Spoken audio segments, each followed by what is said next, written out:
Good afternoon, everyone.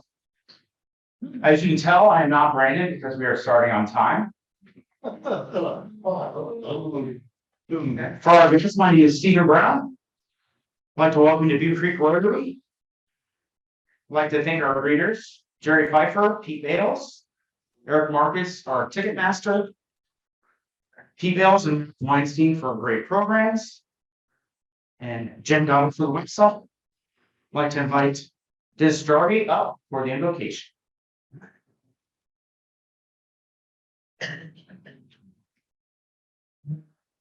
Good afternoon. Would you join me in prayer? Blessed are you, Lord of creation. You feed the whole world with your goodness, your grace, your kindness, and your mercy. You nourish and sustain us to do good for all. Bless this food to our bodies and for your use in your Rotary service. Amen. Amen. Yeah. Thanks very much. Secretary's report, Joe Jenkins. Right. We have several guests in. Oh, First, Rick Rouse has a couple guests. Yeah, Derek, stand up. This is Derek Chancellor. He is Lieutenant Governor Houston's regional rep. And he's working with me on what's the program called? At the school. Likewise again. Likewise, if you want to know more about it, it's bringing religion into Christianity into public programs. Yep, all during the school day, off campus. And it's authorized, it's all legal, so. Yeah, Superintendent would be here so we could talk to him, but if you have any questions for him, please hit him up. And my other guest is Tim Stragler here. He is a veteran. He and I are co-sponsoring the Veterans Memorial for the county, which you're going to hear a little bit about in a little shortly. Tim is in the Veteran Hall of Fame. He is one of our commissioners at the Greene County Veteran Services, and personally has equine therapy for our veterans with post-traumatic stress. So he is a very busy man, and he'll talk to you a little bit about that shortly. And then Chris, you have a guest? I have my oldest son, Dion. hello, Dion. And then Stephen Brown. Yep, I brought my friend Mark over here. I've seen him around, but he can take photography visits. Thanks for joining. That's it. Do we have any percentages? Like Canada. You know, what's it past? Awesome, perfect. So we're gonna hold our round of applause because we do not have a sergeant arms report today. Don had something come up, so we're actually gonna have Tim, who's getting ready to eat right now, come up and talk about the Greene County Veterans Memorial. So Tim. Can you throw that photo up, please? Yeah. Thank you very much for your valuable time, and I appreciate Rick and Mr. Gould is here, because it's been a long time coming to this point. I'm not in the Ohio Veterans Hall of Fame. I'm not eligible as a long-time commissioner, but I was blessed with the Xenia High School Hall of Fame a few years ago. I just want to be a cowboy when I grow up. One on that. Alex can attest to that. So in 2012, a bunch of area veterans got together and we brought the traveling Vietnam Wall to the Greene County Fairgrounds. And being the Veteran Service Commission, I'm a reserve deputy for the sheriff. I live in Xenia Township with my little farm. We tend to think globally, larger. The community is the county. And so during that period, we recognized we don't have a county veterans memorial dedicated to everyone who served honorably, peacetime, war, overseas, stateside, no matter what. At the county courthouse in downtown Xenia, there are a few small pieces. There's a Civil War commemorative cannon. There's a Desert Storm monument. And there's a monument to those killed in action that was erected in 1960 after Korea. But the other interesting thing, right on the south lawn, the courthouse is a beautiful historic building. The county has some restoration going on right now. I drove through town this morning. The flagpole, the county courthouse was dedicated in 1902. The flagpole that is there was installed by American Legion veterans in 1928. And for years that we worked on this design and concept, And we looked at other sites, and we know Beaver Creek has a Beaver Creek Memorial, and Fairborn's working on a new one. Sugar Creek Township wants to put something in for Pee Wee Martin.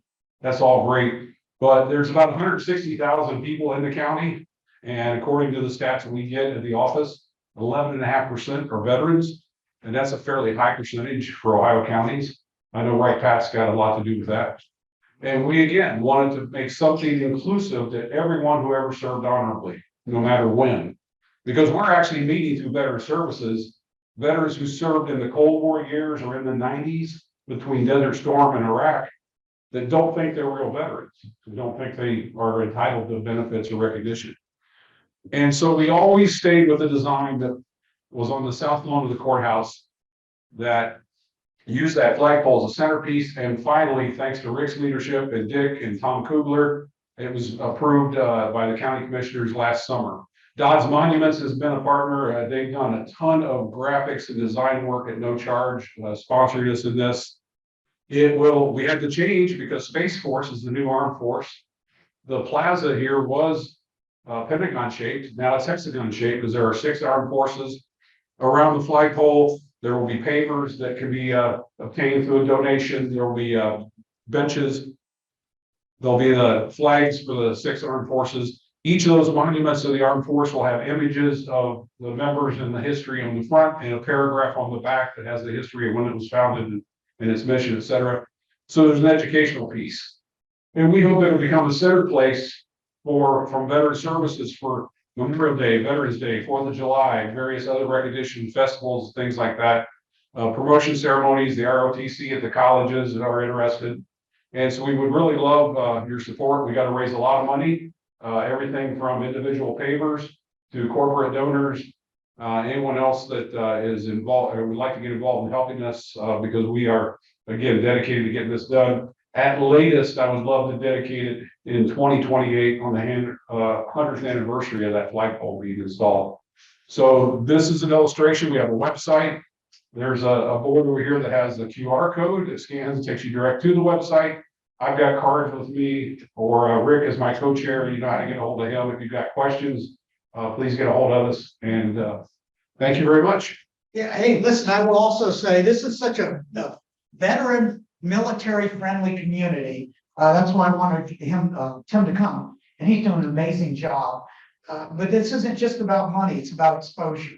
Talking to other vets, letting them know what's going on here. Again, this is a county veteran memorial, not Xenia's, not like most communities have. And I don't think we can ever do enough for a vet. So we're hoping that with all the DoD firms out here, you know, we might be able to capture a couple that could give us some big grants. This thing happens sooner rather than later. So if you got any leads on that kind of thing, give me a call or let Tim know. Thank you. Thanks, Tim. Yeah.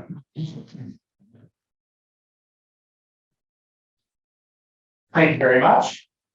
All right, happy bus. Who's happy?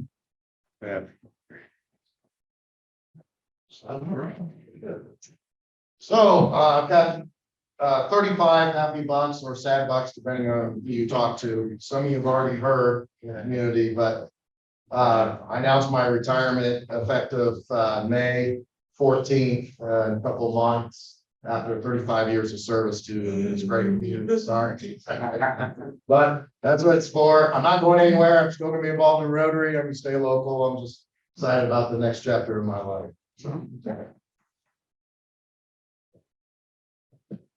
I believe we're looking for our next Rotary president, so keep it in mind. I'm a happy buck.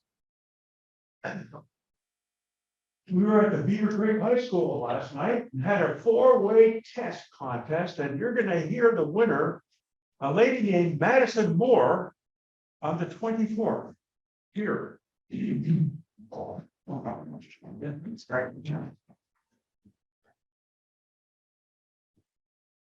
Anyone else? What you got, Shan? Ryla's next week, so you guys can all be happy because I won't be here. We got everything together. It's gonna be a great program. We got like 76 kids registered. I'm sure there'll be some last minute kids We're right around that 100 number. So we've really bounced back from what during COVID and all that. The program really kind of went down. It's a lot of schools weren't getting kids and activities like that, bouncing back. So should be an exciting year. Yeah, Shannon always does a great job with that every year, and I believe JD helps out, and both of you have kids going this year, so yeah. pretty exciting, big milestone. In peace, all right, yeah, nice. Yes, I should give a happy luck because our daughter actually turns 13. Wow. Good luck. Yeah. We're not getting younger. Yeah. I don't have any cash on me, so Joe's gonna throw in my happy dollar. But some of you might have seen already, but I decided in January to start dieting, and I've lost 13 pounds so far, so feel pretty good about it. Anyone else? All right, perfect. Ticket drawing.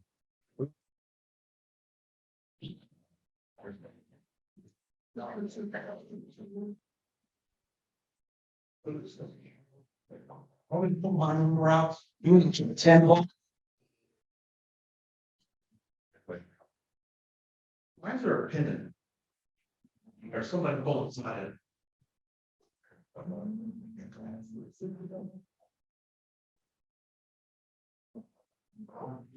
Say 4581. 4581. For me. 4581. Oh, perfect. Who is it? And then, what card is it? We, oh, heart. Queen of Hearts. Jeremy. First time that's happened in a long time. That's what you get on the leader. I would.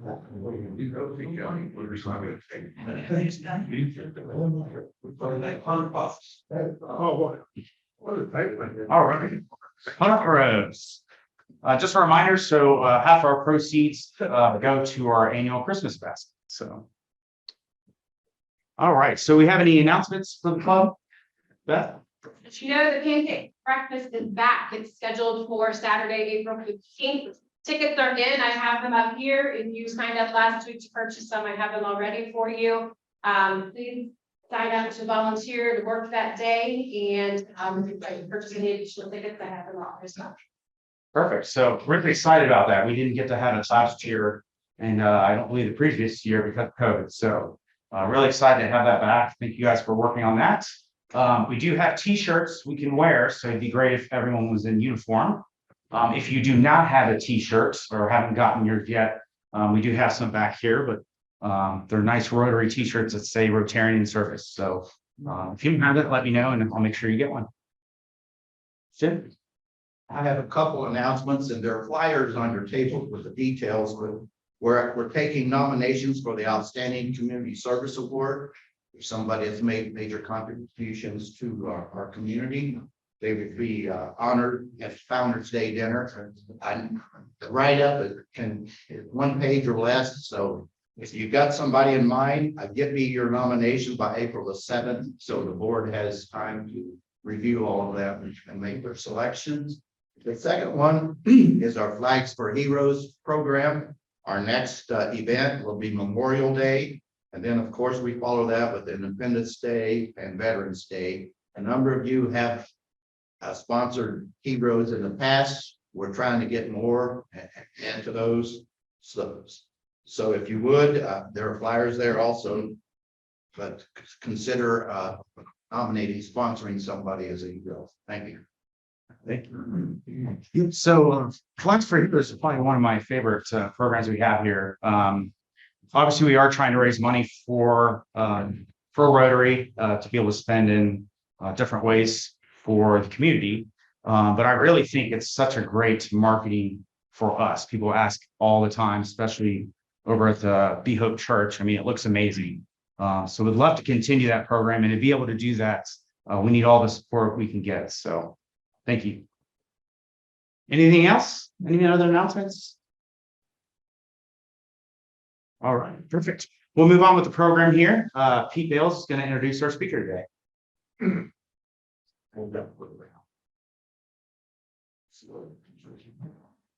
Okay. Well, I'd like to welcome Chris Kendall, who is our speaker today. He has spent the majority of his working career in the Cincinnati Financial Corporation, where he was vice president and director of their commercial lines operation, which included close to 1,000 employees. He is now the owner of Kendall Insurance Education Services, and he's been dedicated to service above self throughout his entire life, not only as a Rotarian. He has been the member of both Fairfield and the Cincinnati Rotary clubs, but through a number of other volunteer efforts that include VITA and CTE certified tax aid volunteer, assisting taxpayers by providing tax return assistance preparation.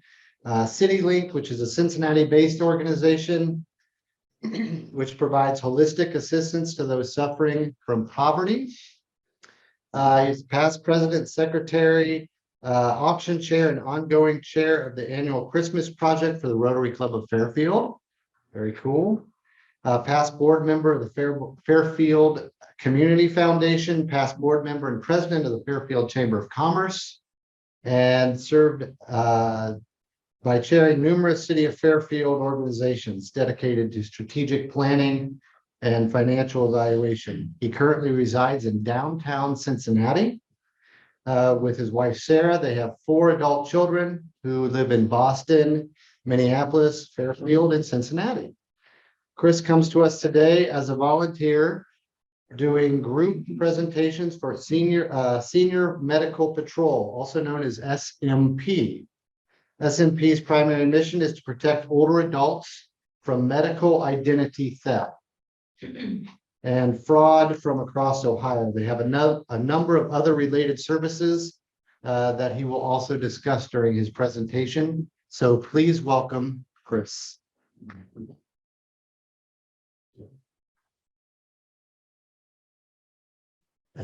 Thanks, Pete. Thank you, Pete. Appreciate it. It's great to be in Greene County, and I actually did have one familiar face. I don't know none of you, I'm sure, know me. Dick Gould used to work with my wife, so I don't know if that makes me more approachable or less approachable, or if it's good or bad, but yeah, I do know Dick casually, and as I said, my wife worked with him in a couple different capacities over the last few years. I spent a lot of time, as Pete mentioned, in the City of Fairfield community, and doing some volunteer activities, and of course working. Also used to live in the Dayton area in Miamisburg, so not too far from here. Sarah and I lived there for about 5 years before we moved downtown Cincinnati. But I am here to talk about Senior Medical Patrol, which is acronym is SMP, which it's normally referred to. You may see us referenced along the highway and billboards. We've got a number of different advertisements up to try and get the word out. Until I started volunteering with SMP, gosh, it was just last summer. And you go through a training program, and there's some certifications you have to go through in order to talk about Medicare fraud. I never heard of them. I don't know who here has heard of SMP, Senior Medical Patrol. So this is good, because this is why I'm here, and we're out in a lot of different areas, not just Rotary clubs, but church groups, community centers. Obviously, senior homes and nursing homes are a good venue for us, but a lot of different areas we're trying to get out, to get the word out, and what we do, and why it's so important. So a little background on why I do this, why I feel it's so important, and why it's pretty close to my heart. I took both of my parents, unfortunately, through a number of medical issues. My father was in hospice. My mother was in a nursing home for a couple of years, suffered from dementia. And so I was introduced to the medical system and other Social Security, Medicare, a lot of different things that seniors are exposed to and have to navigate at older ages. And that's daunting, particularly if you imagine if you're 80 years old or older, and you are starting to decline in health and maybe mental capacity, and there's so much technology now that's associated with what we do day in, day out, as we all know. and having to try and pay medical bills, having to try to field calls, emails, what have you, really by a lot of people that are trying to take advantage of you. And if you're older American and you're in that situation, you don't have an advocate, someone who's watching out for you and trying to protect you from bad actors out there, it's a really scary proposition. And there are a lot of seniors out there like that.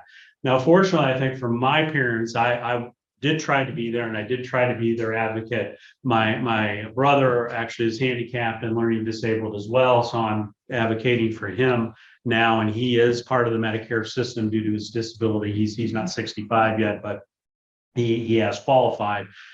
So I was, when my parents passed, my mom passed in 2017, my father passed in 2015. I was looking for an organization really that would serve or would try to help older Americans navigate these systems and knowing what to watch out for and how to protect them. And I really couldn't find anything that did exactly what I was looking for. Senior Medical Patrol, which I found through a Google search. That's the only reason I didn't know about them. I found them, didn't know anything about them, and I started learning about what they do. So I am, I'm sure you'll be sad to hear, I am not here to sell you medical insurance, Medicare, property. I'm actually on the property and casualty side of insurance. That's my background. That's not what this is about. And in fact, they were very emphatic with me that, you know, we know you're, and I am a licensed agent, although I don't practice. I do education for insurance, but I don't sell insurance. They were a little concerned when I first started with them because that isn't what we do. We do not sell insurance. In fact, if you have any connection where you are involved with that, they really don't want you talking to their groups, because the idea is for us to get out and talk to seniors and others of how to protect themselves. So the idea is really twofold. You have the seniors that can be impacted by fraud in a number of different ways, and I'll talk about that. But you also have people that, and some of you may fall in this category, where you have parents or you have friends that are older and they're trying to navigate this on their own, and they may need your assistance. And you can obviously be, even if you're not part of the Medicare system, you can still be a victim of fraud in some of the same ways that we're seeing in Medicare. So that's what the first slide there is, it talks about, is what we do, help prevent Medicare fraud and abuse. So they estimate that any given year, Medicare loses 60 billion, that with a B, $60 billion in fraud. And why should you care about that? Well, obviously, if you're part of the Medicare system, it's a big deal because there's funding, just like Social Security, there's funding issues and discussions about how long can we fund that in this system, one. This fraud costs all of us, and we all pay if you into Medicare, right? Most of us, anyways. If you're with private employers, I paid into Medicare and Social Security for my entire working career. And as fraud is perpetuated, it costs everyone.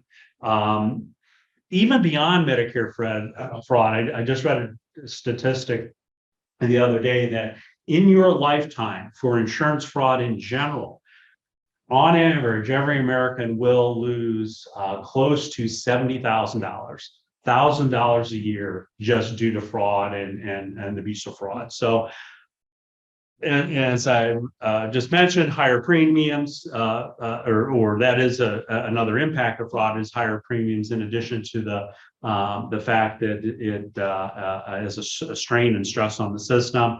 Less money needed for benefits, right? And the quality of the treatment suffers as this fraud gets perpetuated. So medical identity theft, that's one of the biggest sources of fraud for Medicare.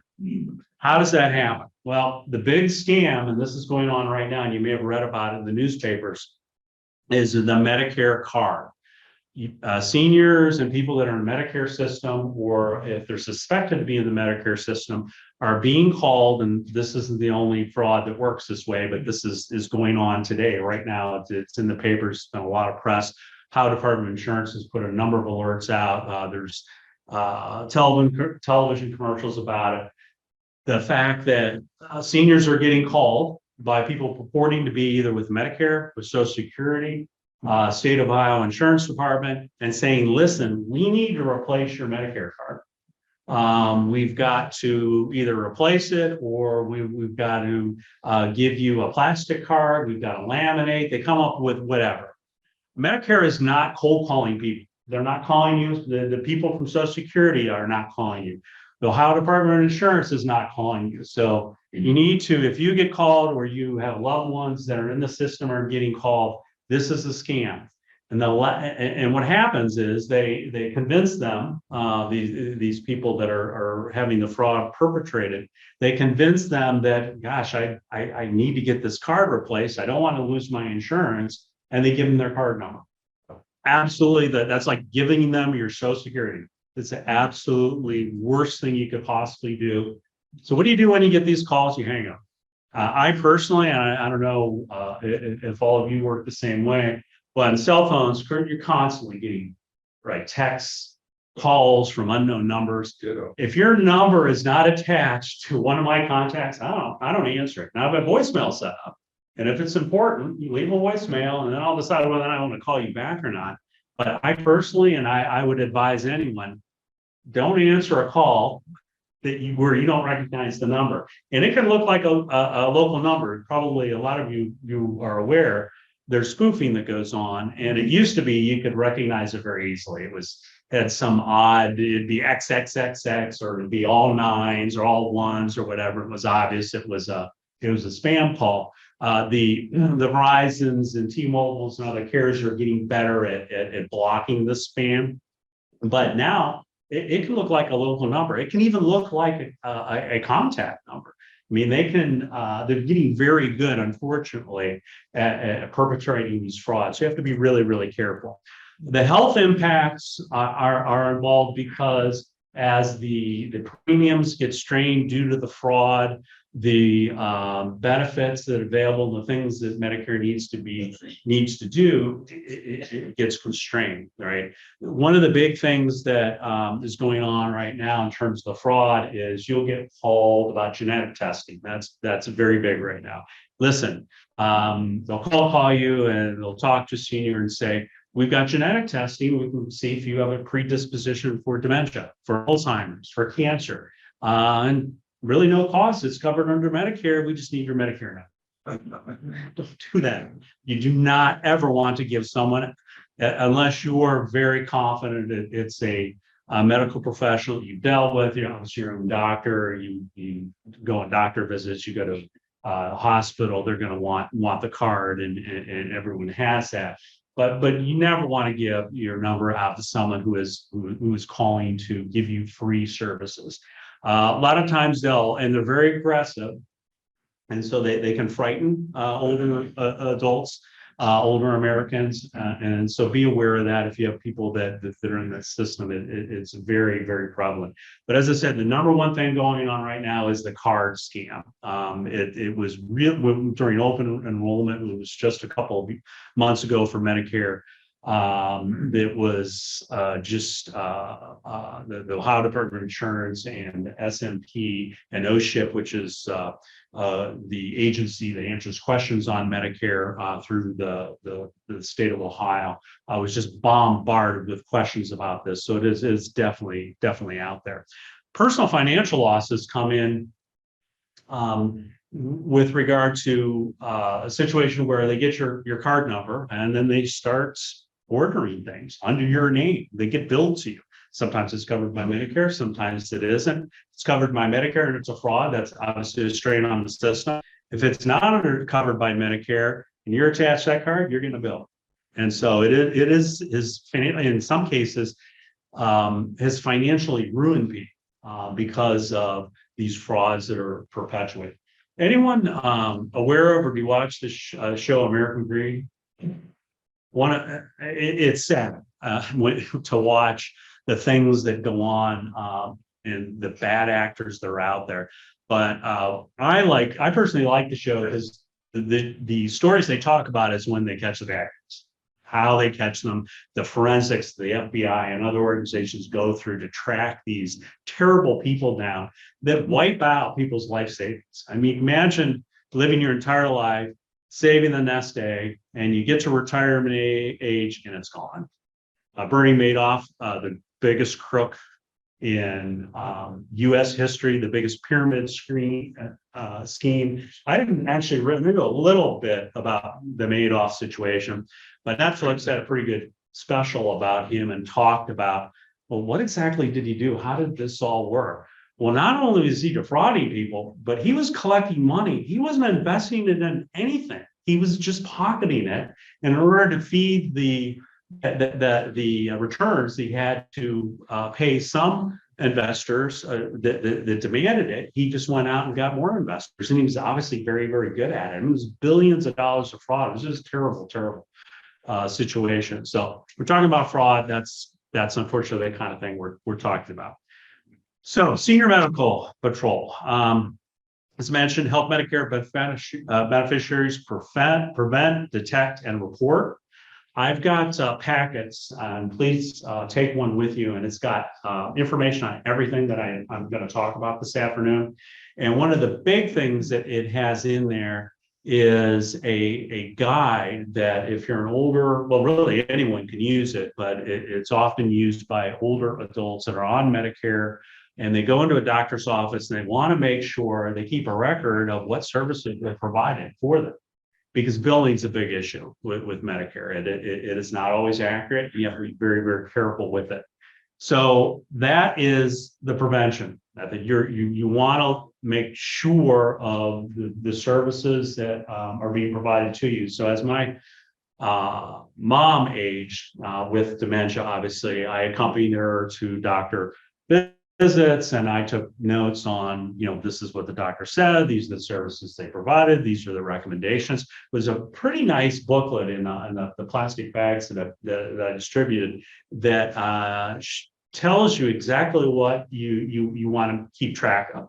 Now, I'm not a paper person, but older, I consider myself an older adult, but adults older than me, a lot of them are paper people, and they don't want, they're not going to bring an iPad in with them or take notes on a phone, that kind of thing. They like that hard copy. And some of us, and some people my age, and certainly even people younger than me, still prefer that paper record. And this is a paper record. It's a pretty good guide to take in when you go to a doctor's office or hospital or what have you. We try to preserve the integrity of the Medicare program. It's a good program. I got very involved with it as I was trying to advocate for my brother recently in the last year to get him on Medicare because he was not 65 yet, but he did have some disabilities. So I learned a lot about Medicare. Now, I am no Medicare expert. If you have questions on Medicare coverage, I'm not the person to ask, but I've got some great resources for that. But I can tell you the Medicare.gov website, in my opinion, and I've used a lot of governmental websites and websites for other reasons, it is outstanding. So if you get to the age where you're on Medicare, where you need to get information, they do a tremendous job of comparing programs.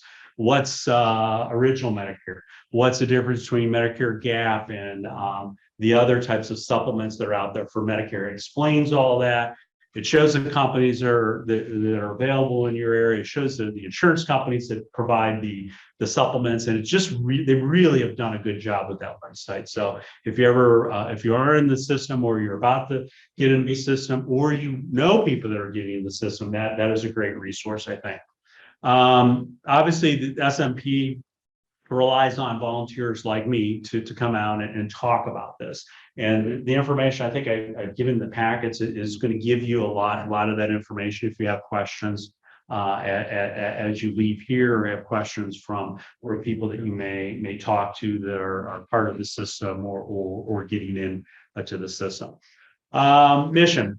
Again, empower and assist Medicare beneficiaries or families and caregivers, prevent, detect. How do you detect? I mentioned prevention, right? And the prevention is you're watching out for these scams, you're recording services that are provided to you.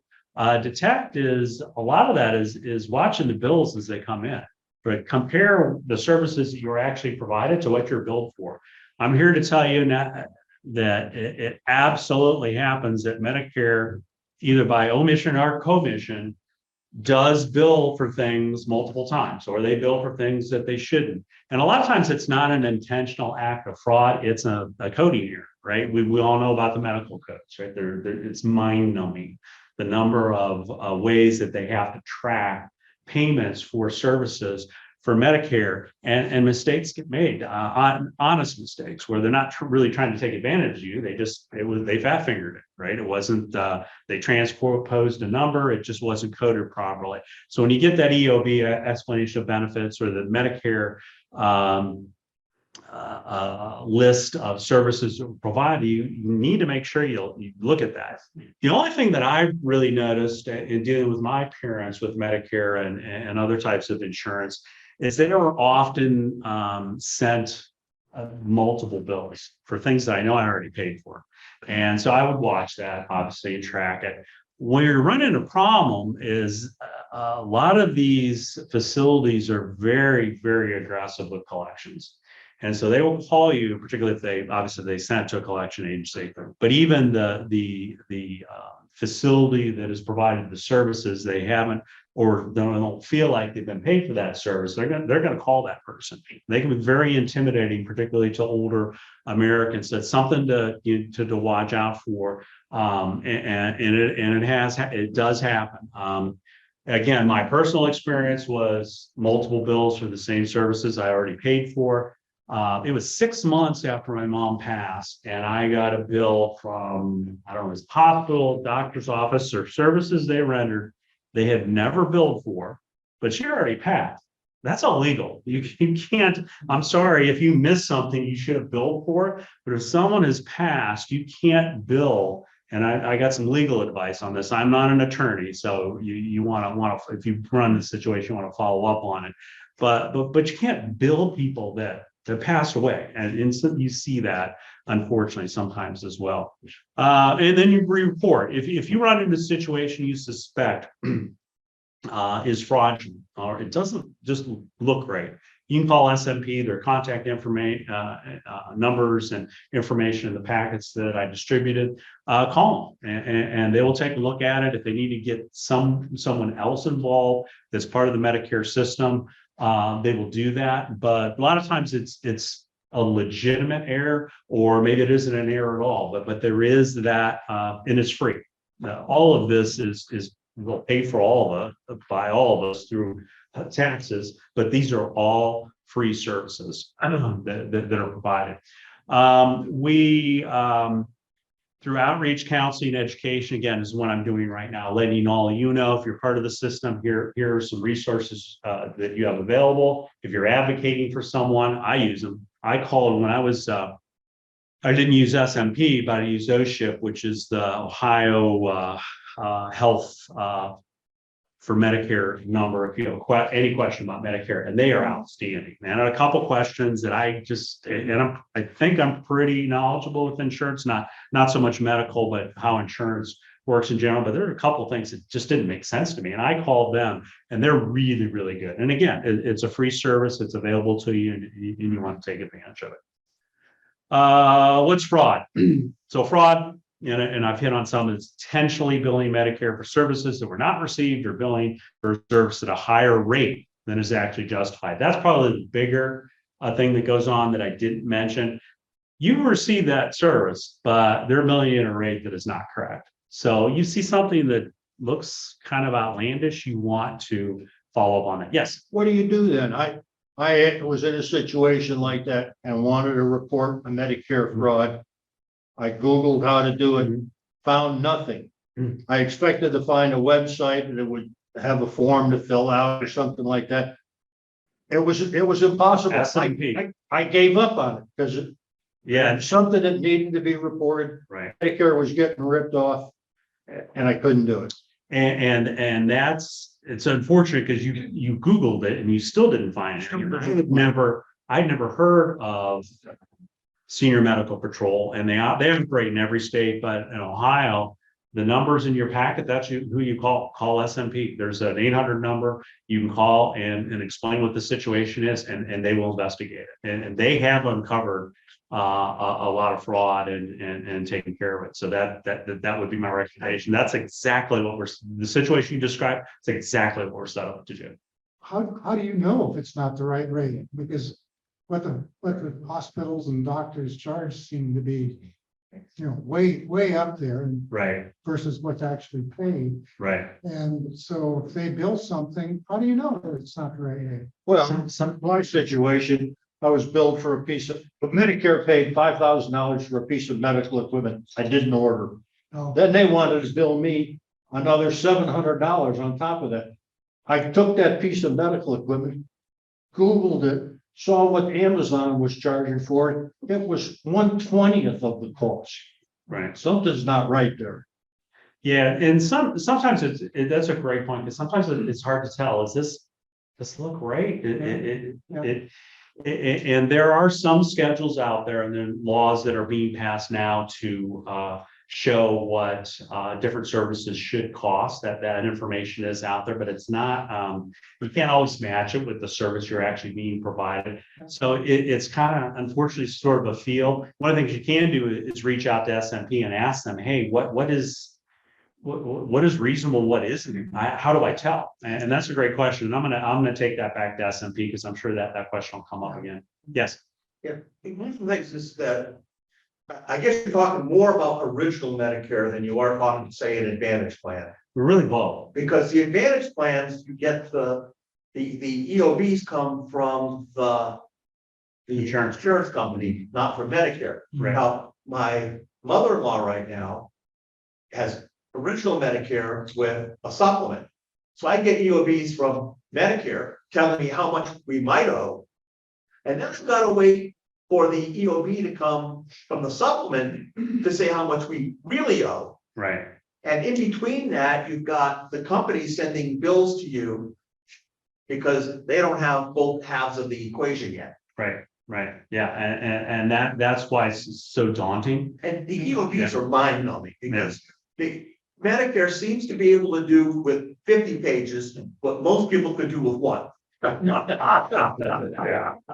Yeah, and part of that is just the documentation they're required to provide, and there's a lot of regulation that's wrapped around it, but you're absolutely right, and you just have to, I used to try and navigate that for my parents, and it's imagine being in your late 80s or start declining health and trying to do that on your own, right? And then you start getting the calls. And what happens a lot of times, if you get intimidated, which a lot of people are, you're afraid your coverage is going to get pulled. Oh, I'll just go ahead and pay it. Well, you may not owe it. You can't panic, but that's why we're trying to get this word out, because obviously we haven't done a great job. If you can Google this and not find how do I report Medicare fraud, the SMP should come right up. Pro Senior should come right up. And I didn't know they existed. And I went through, this is after I'd gone through the whole Medicare show with 3 different people. So yeah, those are great points. So what's abuse? So we talk about fraud, abuse. Providers supply services or products that are not medically necessary or that do not need professional standards. I mentioned genetic testing. That's a big area where we're seeing this right now, where you may not necessarily need it, or you get called and say, hey, we got a free back brace. Are you having knee problems? Are you having this or that problems? And you may say, oh, we can send this to you for free. We just need your Medicare card number. No, don't do that. That's a prescription for fraud. So some examples which I've hit on a few of these: billing for service supplies that were not provided, billing for excessive medical supplies that you don't need, obtaining or giving a Medicare number for free services. I mentioned that. Improper coding, I think we all know about that. Unneeded or excessive x-rays and lab tests, claims for services that are not medically necessary. Genetic testing a lot of times falls under that.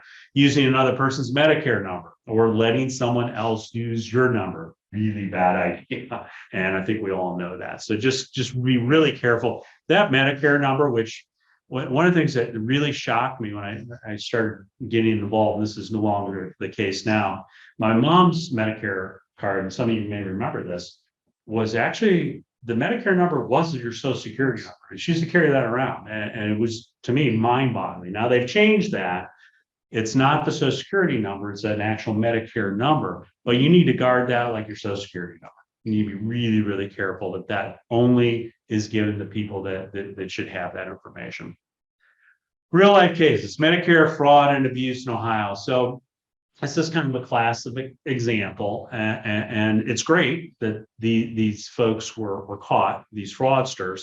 But what's alarming is there's so much of this that goes on that doesn't get caught. I got a question, one of the sessions that I was in about, well, are we making progress? Is it getting better? No, it's getting worse. Even despite the efforts that we're trying to make to combat fraud, it's getting worse. Another question was, well, is this more domestic or foreign, right? We've all received the emails from Africa and the prince that the person inherited all this money and said, if you just send me $50, whatever, and you get me into the United States, I'll share this fortune with you. It was a classic, came out of Somalia and some other countries in Africa, kind of a classic fraud. And you think, well, fall for that. Well, you send that out to millions of people and you get a handful that respond to it.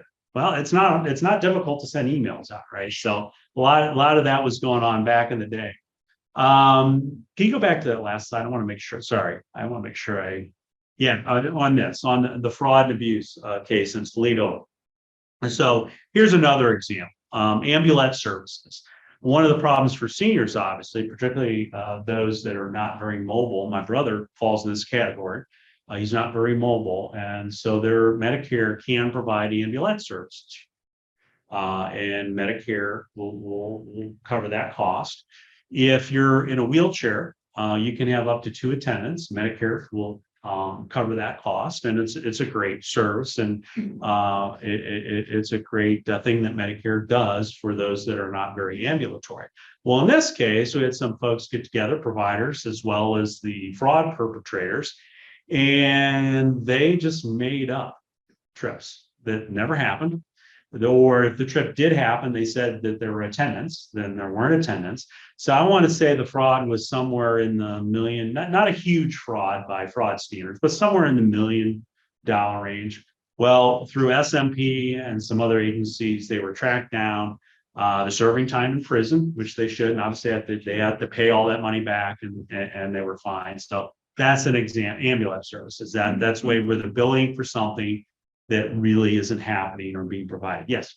So to be able to do that, though, it would have to start with them getting your information. Absolutely, that's a great point. That's kind of the crux of all this is they're getting Medicare card numbers, names, addresses, all the information they need to do this bill, and that's why it's so important to prevent, detect, and report. Yeah. Protect, detect, report, just like I said, move on. So treat your Medicare card and number like your credit cards. I would be even more careful. Credit card, I mean, we're all careful with credit, but I've told my kids, they don't listen to me, but because they think I'm so afraid of any kind of fraud anywhere because I've seen so much of it. But you don't want to pay with a debit card, your bank card. You always want to pay with a credit card, because if you get your debit card compromised, that is much, you can get it untangled, but that's much more difficult than your credit card. So yes, I'm careful with my credit card, but mine was just compromised maybe 2 months ago. A couple of charges that weren't mine, and it's easy to fix in terms of calling the credit card company. You're never charged the money, and then obviously they're losing billions of dollars a year through fraud as well. But the problem is now I would have changed my number. Anything I have this auto paid on, which I don't, unless I'm getting a discount. I don't like the auto pay thing. I like to have control over when I pay, so I normally don't do that. But with credit cards, it's pretty easy to fix that. It's just a hassle to update it in all the spots that you have it, right?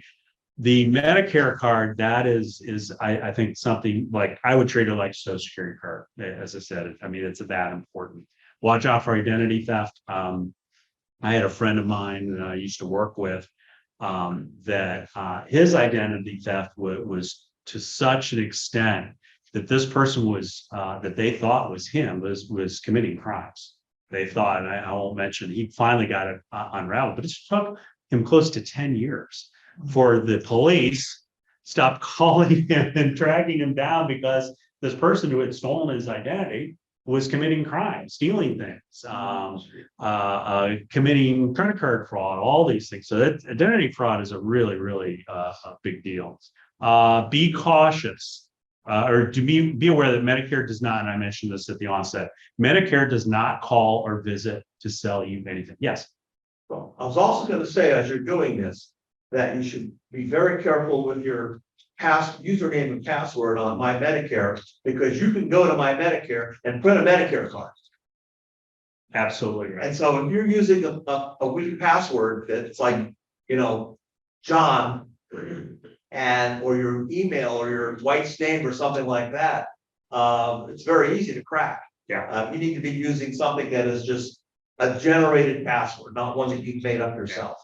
Then, and the other thing you can do is have some authentication, right? So anywhere where I've got passwords, when I log in with my financial information, my bank and credit card, I'll log in and then they'll text me, and I've got to give them a code in order to get in. So that the authentication, it's a hassle, I get, but it really helps solve that problem if it's coming to you. I get emails and texts all the time. Hey, did you log in here to change this? So they're getting better at covering that, but the fraudsters always they're smart. I mean, if you're this smart, you spent that much time in a legitimate occupation, you'd be a lot better off. I could never understand the amount of time and effort to commit fraud. And they are smart. They're very good at this. But if you're good at that, can you be good at something legal or legitimate? It's frustrating. Be cautious of offers for free medical service. So that's one of the hooks. Call you, hey, we'll give you this free back brace or free crutch or knee brace, what have you. Just need your Medicare card number. We'll cost you. Well, it's going to cost you more than the free back brace. And pass this information on, obviously, to everyone that you run into. Don't give your Medicare number except to your doctor or other Medicare provider. That should be obvious. Don't carry your Medicare card unless you will need it. Who carries their Social Security card around? Hopefully no one. You don't have to raise your hand if you do. Don't carry your credit. I don't have my Social Security number card. I have to admit, I don't have a Medicare card on me, but I do have my brother's insurance card, which actually is, they tell you if you get the supplemental coverage, you don't use your Medicare card, you use the supplemental card. And so I do carry that around, which probably isn't a great idea, but it's so often that it's not mine, it's my brother's, and I need to use it for him. So I do that, and that's probably, I'm very careful with it, but that's probably not the best idea. Go ahead. I'm sorry. Healthcare tracker, that's in your booklet. That's the booklet in your packet. That's what you use. You go to the hospital, go to a doctor. It kind of helps you and leads you in documenting the services that are provided. Medicare summary and notice, that's like an EOB is, but for Medicare. Access your Medicare information at medicare.gov. And this gentleman just mentioned that great website, but be careful about how you're getting into it and the password strength and what you. Same thing with Social Security the site. That's a great site as well. Great information on my socialsecurity.com, but you have to be careful. Report. So that's the third step. If you see something that doesn't look right, call the provider, get information, contact your SMP, Senior Medical Patrol. Numbers are in your packets, and it's free and confidential. Okay, protect, detect, report. think we're almost at the end. SMP volunteers, we're all, these are all the things that we do. One, to kind of wrap up here, two other services that are sort of offshoots of SMP.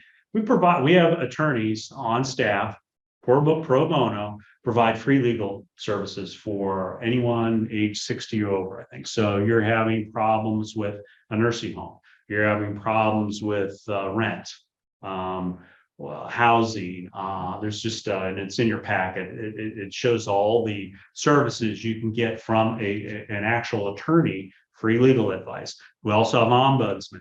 You want a nursing home checked out, we'll go out and check that out for you. You're concerned, you have a loved one in there, you're concerned that something's going on that shouldn't be, we'll go out and check that out for you. Okay. What else? That's in your packet. We can move on. I think we're to questions. I just have a couple minutes. I'll open up to any other questions anyone might have. Yes, sir. I'm concerned about your advice about not carrying a Medicare card.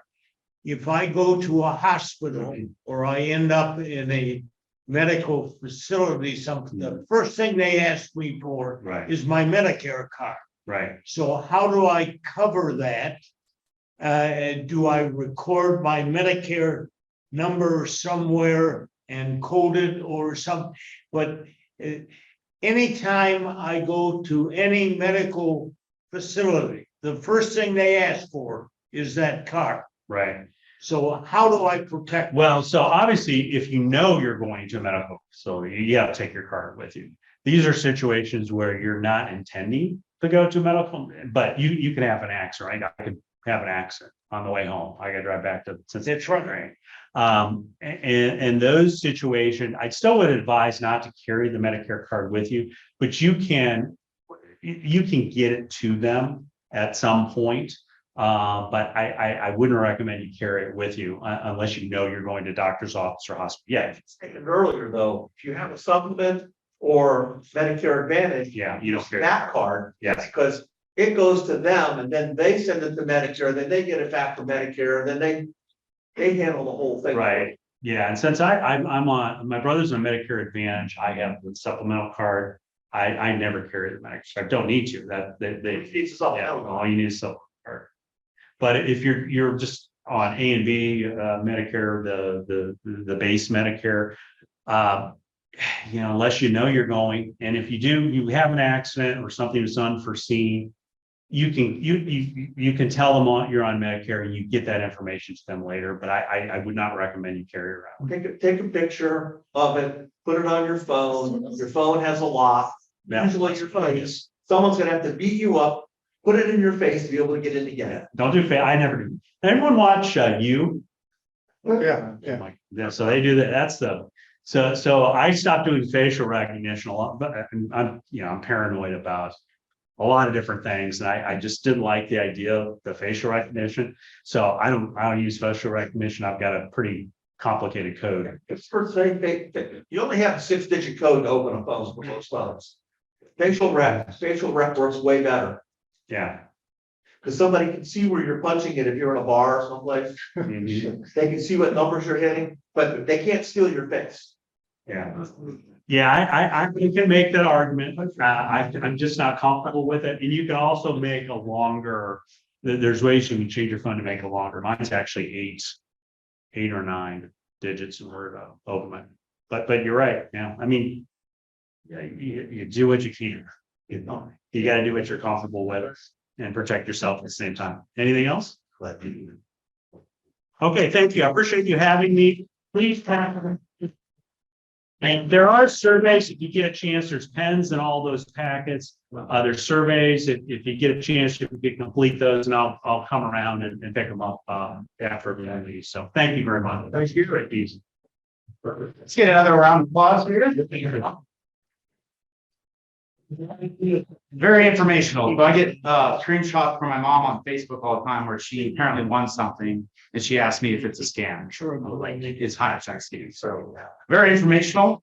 Per our tradition, How the hell not carry? Rotary's big about literacy, so we always get a book donated to the Greene County Library. We're gonna have you sign this, but it's called Winterborn Home in ADM and Mr. Mr. Great tradition. I really like that. It's a great tradition. Appreciate it. Absolutely. Anything else for the other club? Well, so stand for the pledge.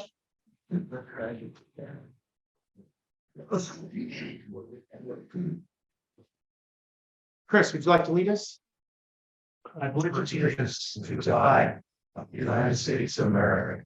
And to the republic for which it stands, one nation, under God, indivisible, with liberty and justice for all. All right, gentlemen, have a good night. Yeah, I'm gonna try. Thank you for, You want me to sign this? Yeah. Do you have to sign? I do, I do. Yeah. yeah. Third woman, right? Right.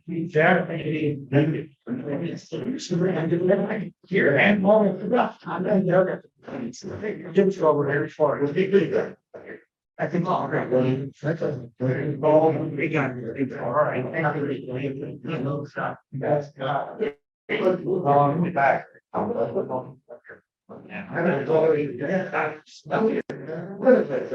Yeah.